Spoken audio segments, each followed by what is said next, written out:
Dorothy Guining with Scrapbooking Quebec. Today I'm here for the Scrapbook Nerd online shop, and I'm going to be creating a 12 by 12 layout featuring Carta Welcome Fall Collection. This video is part 3 of a 3-part series, one sketch, 3 ways. And the first 2 videos I did last September, and they are linked below. So here's the sketch I've been using. It's a Milena Woodywiz sketch. She is a sketch artist for the Scrapbook Nerd, and you can find her work on Instagram and the Scrapbook Nerd Friends Group Facebook page. So I will put links to both below. Here is the material I've selected. This Carta collection is seriously gorgeous. I love the paper quality. It's textured, a nice heavy weight, and the colors are so rich. Everything here comes from the Scrapbook Nerd online shop, so I am going to link up the shop along with everything I use in the description box below. So let's jump right in. So this is what's on my desk. I did prepare a frame style foundation page in advance with 3 papers. I gutted 2 of them. There is a tutorial on my channel where I explain how to do that, so that will be linked below. I'm showing you that I matted 3 photos in advance, and I actually added some extra cardstock behind those photos hidden just so that they would raise up a little bit off the page. I'm showing you the paper I've selected and also the solids that go with this collection. I love buying the solids that go with collection packs because it just stretches the collection so much. Here are the embellishments. I'm showing you that for the chipboard, I popped it all out and I'm going to save it in a baggie. I've been doing that lately and I find I use it more. And also in that tray are other embellishments, and I'll show you those a little bit later on. So you can see the sketch is popped up there in the top left-hand corner. I also showed you that I rounded the corners on the white cardstock. On the foundation page, I used a Creative Memories corner rounder. So what I'm doing right now is cutting up a bunch of paper, and I will be creating a layered photo mat. That's what you see underneath the photos on the sketch. I add a few extra layers. Sketches are jumping off points, so basically you kind of go with what feels right for you. And I will put measurements for all of these page parts on the screen a little bit later on when I actually place them on the foundation page. That way it will make more sense. What I'm doing right now is cutting out a jumbo circle. This is the custom cutting system from Creative Memories. You may notice I'm only cutting out a semicircle because a bunch of it is going to be covered up. And what I'm doing right now is taking a piece of graph paper that is from Simple Stories. It's from the Woods collection. One side is wood grain, and I turned it into a tag. Now I used a tag punch from Stampin' Up, an old retired tag punch, but that tag is really easy to create. It's a strip of paper, 2 angled corners, and a hole in the middle.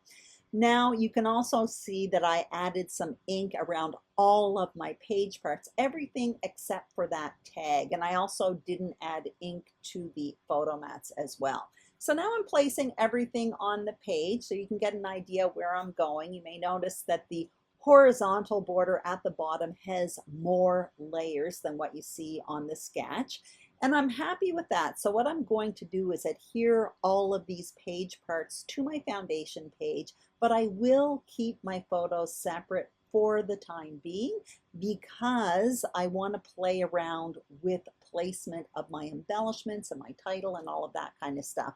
And that is most often how I proceed when I create a layout. Once I'm happy with the placement of my foundation page, I can adhere those parts, but I keep my photos separate, which gives me a little bit of wiggle room if I want to move things around a bit.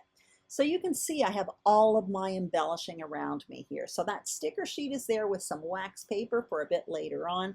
I am showing you that I die cut in advance a bunch of leaves. Now I used 2 different leaf die sets, old retired ones. I didn't invest in anything new this year because once you have leaf dies, if you have a small variety, you really don't need any more. In the description box below, I will add a few suggestions for some leaf dies that are in the shop, simply because leaf dies are fantastic. They are great for the base of embellishment clusters. So now what I'm doing is starting to build my embellishment clusters. I'm going to be having 3 on this layout.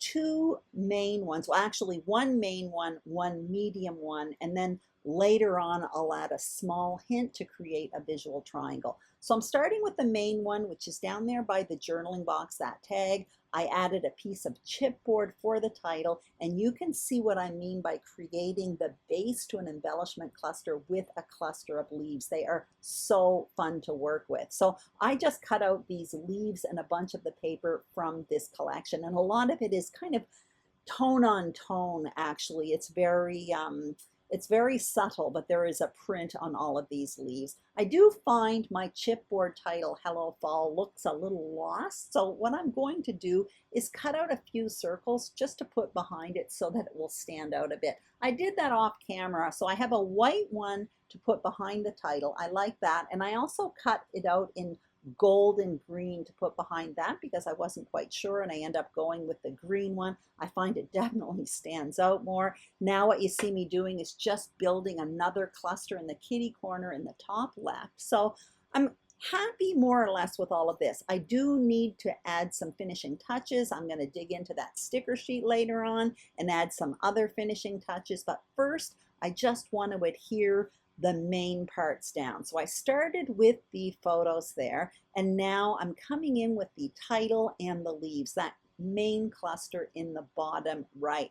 You may notice as well, when I'm adhering this cluster, I'm actually working with the layers that I created underneath that title. So I'm sticking some of the leaves behind it and some of them between those two layers. Now this is a great way to add kind of dimension and texture within your embellishment clusters. I'm going to be doing the same thing in the top left corner as well. Some of those leaves are going to come out from behind the photo, and other ones are going to be completely tucked underneath the photo and matte.